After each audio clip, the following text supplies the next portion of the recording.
Ito, malaki to, binagsakan ng ano, siguro binagsakan to ng bulalakaw, ano, bitak-bitak siya guys. Oh.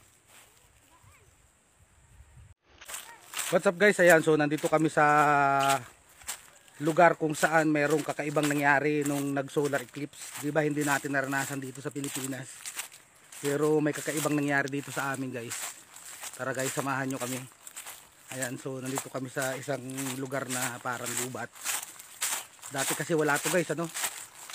Ngayon dito na siya. Ayan guys, oh. Maraming butas dito. Ayan, so siguro tinamaan to ng ano. Ayan, oh. Siguro tinamaan to ng mga bulalakaw nung may solar eclipse. Ayan, oh.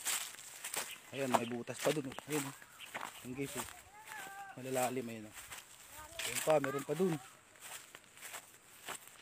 Ayan, siguro bumagsak dito yung mga bulalakaw nung ano, nag solar eclipse. Dati guys wala to, parang to dati. Ayan. So meron pa dun, ayan. Ayan. Mga butas to guys. Ito, malaki to.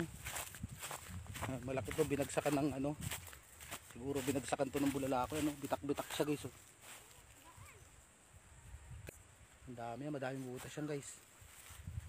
Diba? Nakakatakot. So guys, ano, comment naman kayo to sa palagay nyo, ano kaya to guys. Ayan, kita pa sa likuran ko mga butas. Tapos may nakita kami dito guys na ano, isang bagay na ano, bilog sa butas. Ito parang ito yung bumagsak. So nakakakilabot guys, diba? Hindi nga naranasan dito sa Pilipinas yung ano, yung solar eclipse, pero nagkaroon ng maraming butas-butas dito guys. Yan, sa likuran ko lang. Kita nyo ba guys? Opo. Ayun, Yan guys, yan guys, simula dito sa kinatatayuan ko, kita mo yung mga butas. Ayan.